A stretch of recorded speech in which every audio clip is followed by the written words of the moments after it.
لا إله إلا الله محمد رسول الله اللهم صل على محمد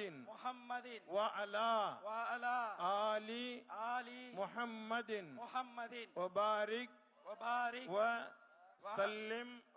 عليه اللهم لك صمت وبك آمنت